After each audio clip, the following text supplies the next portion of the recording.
Chapter 2. The next day, when Lindon had put all the finishing touches on Ghost Wind Hall, he gathered everyone together. Orthos, Little Blue, Zeal, Mercy, and Yaren were all spread out in front of him, standing on the smooth ground with the multicolored sky behind them.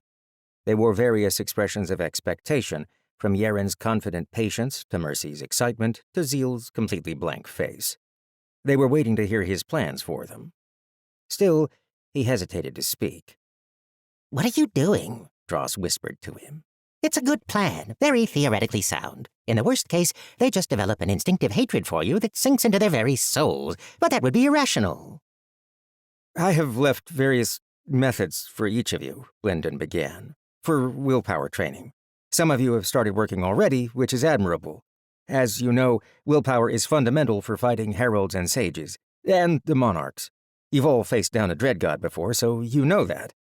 The various expressions of expectation had started to crumple. Yaren said what he was sure they were all thinking. "Since when did you ramble on instead of talking straight?" Lindon couldn't meet her eyes, so he shifted and coughed. "I think, and Dross thinks too, that the most effective way to start training willpower is, directly. You'll have to get used to resisting the pressure of a powerful sacred artist, so, apologies, but you'll be doing willpower training. Against me."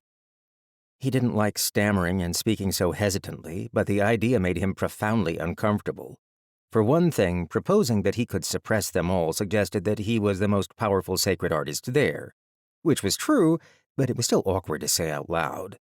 He also knew what it took to resist such pressure. You had to draw yourself up to push against your opponent, which meant pitting yourself against them directly. It was a lot like hating them. He felt like he was lining them up so that he could bully them. Nonetheless, once they'd received the explanation, all their expressions eased, except for Zeal's, which didn't change. "Bury me, I thought you were going to confess to a crime," Yaren said. She rubbed her hands together eagerly. "What's the price if we push you down?" "I'll give you some points," Dross offered, which Lindon thought was irresponsible. There was no point system in place, so that wasn't a promise he could honor. "When you can't take it anymore, take a knee," Lindon said. He nodded to Orthos. "Or a shell. I'll take the pressure off immediately." Orthos returned the nod gravely. "How long should we endure?" "As long as you can. The ultimate goal is to be able to fight while resisting me, but first we need to determine how far you have to go. Whoever collapses first needs the most help." Zeal looked around. "If it's about how long we each last, we could just line up by advancement level." "I'll be adjusting my pressure for each of you," Lindon said. Zeal finally showed a dumbfounded expression. Did he think Lindon was bragging, or perhaps exaggerating his own control? Well, his doubts would be answered soon, because Lindon could do it. Mercy shifted from foot to foot. "Why don't we do this individually? I'm concerned it might be embarrassing if we're all comparing to one another." "Apologies, truly, but I do think this is necessary. If we are to fight as a team, we need an accurate understanding of each other's strengths and weaknesses. It's not a point of competition, but a way to help one another improve." Mercy's shoulders slumped, and she shot Little Blue a glance. The Riverseed saw that and gave an indignant chime. "For what it's worth," Lindon said, "I do not believe Little Blue will be the first to collapse." Merely being connected to him had to be decent willpower training, considering what Lindon had put himself through in the last few years, and he could feel Blue's heart through their bond. Her will was clear, strong, and well-developed. She looked at him and raised her fists in the air with a ringing cheer. "Also," this was the hardest for Lindon to say, but it was the main point, "I will need to set aside my personal feelings for each of you. You may feel that I am ruthless or sense me as an enemy, but please don't take it to heart." He tried not to glance at Yaren, but he failed. A laugh burst out of her lips. "That's what's been hanging off you. Bring all you've got. If you think I want you to hold back, your ears have been shut." "That's not quite my concern," Lindon hedged. "As you know, I've gone through some changes recently." "We'll take it," Yaren said confidently. "You might sense deeply that I'm trying to kill you, so please remember—" "Let's go," Mercy called. "Enough hesitation," Orthos said. Zeal planted his feet and nodded. Little Blue chimed eagerly. Lindon let out a heavy breath. All right, brace yourselves. For a moment, Lindon organized his thoughts. He closed his eyes, focusing his willpower and feeling the power that ran through him, the hunger of his arm that now suffused him, the madra channels that were now melted into his flesh. The fury of black flame, the emptiness of pure madra, the appetite of a dread god. He gathered it all together and prepared to remove his veil. While Lindon stood there with eyes closed, Orthos tried not to let his amusement show through their contracted bond. The boy was so worried about what they would think of him, as though they hadn't fought side by side for years. They were all aware of how strong Lindon was now. None thought they could compare to him, but they were all eager to try. He was either taking them too lightly or overestimating himself. Those would be unusual problems for Lindon, but this should make a good lesson for him. Then Lindon's eyes snapped open, and his veil dropped. Orthos shouted involuntarily. He would have staggered back several steps if he could have moved at all. A mountain had collapsed onto his shell, and he was held in place by an invisible fist. That wasn't Lindon. That couldn't be Lindon. That was a dread god. The empty ghost. And it was coming for him. White circles on black orbs stared into Orthos, and Orthos knew his death had arrived. He felt the hunger of a predator trying to devour him, and it was all he could do to remain standing. Even his madra was frozen in his spirit, locked in place by sheer terror. The pressure increased by the second, but all Orthos could see were those eyes. They were going to devour him, and the pressure was squeezing him from every angle. His death was everywhere. He had felt nothing like this since the sky had turned black, and even then, at least the disaster hadn't been focused on him.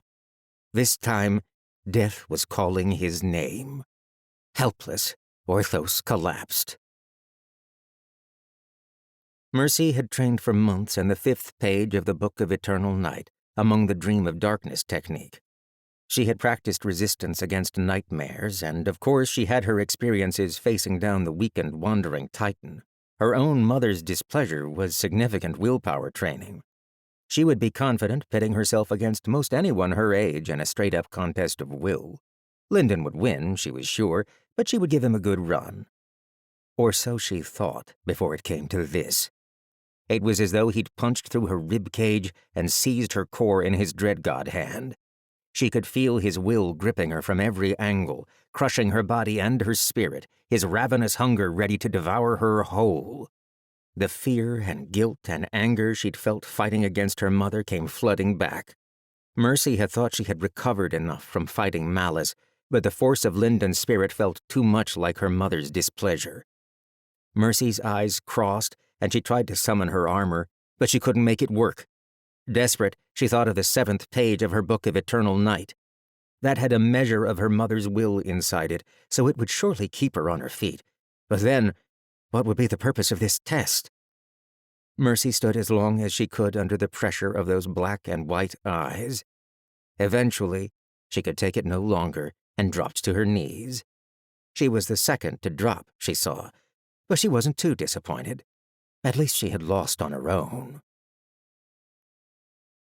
Little Blue didn't have any complex feelings about the test. She just tried her hardest. Everything she could feel through their bond indicated that Lindon was really trying to kill her. He intended to crush her and eat her, but he wouldn't actually do that. She didn't need to come up with any reasons to justify that. She just knew Lindon. He wouldn't intentionally hurt her. For her, that was an ironclad fact of the universe. No matter what her spirit was telling her, she only had to resist as long as she could. She screamed into the pressure, and though it came out more like a melodious whistle, it helped her stand up for a second longer. When she fell, she collapsed onto her back and welcomed the relief from the pressure. When she turned and saw Mercy and Orthos already on the ground, she punched one fist into the air. Zeal's entire body was covered in sweat. Pressure gripped his madra channels, threatening to twist his spirit in knots. He couldn't hold back the memories of the Sage of Calling Storms, a grin on his face as he twisted his tools inside Zeal's soul, subjecting him to that very fate. But Zeal had lived with spiritual pain as a fact of his life for many years. He shoved back out of sheer stubbornness. His fear, his discomfort, Lindon's razor-sharp desire to kill him, what did those things matter? He would die on his feet. Although those black and white eyes were relentless, they seemed to swallow the world, an endless void. It had been hard enough to meet a weakened, wandering Titan in combat. This was like facing the dread god down alone and engaging in a staring contest. Now he was preparing to fight the weeping dragon. To do that, he needed this training. Zeal's hands started to shake. The tremors traveled up his arms and all the way to his head, though he couldn't seem to blink or pull his eyes away, even if he wanted to. Then the vibrations reached his knees, and he collapsed. He thought he'd feel ashamed, but all he felt was relief, and then a small amount of pride. He'd lasted as long as he realistically could. Besides Lindon, the only one still on their feet was Yaren. Not a bad result, if he did say so himself. Yaren had known how Lindon's sacred arts had leaped forward after he'd consumed the Silent King. He was somewhat outside normal advancement now, with a body and spirit more comparable to Harold's despite being a sage, and she'd known how he struggled with the wills of those he consumed. Even so, she was no slouch herself. She'd faced down the monarchs and hardly blinked, not to mention denying the will of the bleeding phoenix. The others, she knew, couldn't match Lindon, but she'd give him a race. Or so she'd thought. There was no trace of Lindon left anymore. She was facing down the Void Sage, the master of the labyrinth, the dread god, and he was here to kill her. Her powerful body didn't matter before this pressure. She struggled not to bend like a straw at the bottom of the ocean. Her spirit ached, and she felt like it would twist and devour her from the inside out. Her oldest fear. She remembered this hunger, remembered being a parasite that wanted to hollow her out. Now she faced it again, and she trembled. But still she pushed back. She had her pride, and she'd wrestled with her blood shadow years before it had become Ruby. She remembered being the blood shadow, grappling with Yaren from the inside, and even that added to the strength of her will. She would never give in. She pushed back hard, gazing into Lindon's eyes, watching for him to slide back a step. The aura around him rippled, causing a slight breeze to tug at his clothes, but he didn't move his hands from behind his back. He didn't even blink. He only gazed back, his will unbending steel. She wouldn't give in, not if it killed her. She locked her knees and met him defiantly, even when she felt blood trickling from her nose. All her madra cycled rapidly, at least as much as she could make it move, and she gripped her fists until her fingernails broke skin. Only when Lindon ratcheted the pressure up again did her body fail her. She was flattened to the ground, though he let up instantly. And while she had prepared herself for the possibility of losing, she was still filled with shame.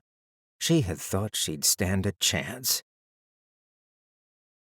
Lindon looked over his friends, coughing, groaning, and shifting on the ground. "Apologies," he said. "Are you all right?" He could feel that they were unharmed, but a round of groans answered him. "I hate you," Zeal said. "How about a break before we try again?" Lindon suggested. Mercy threw a pebble at his head.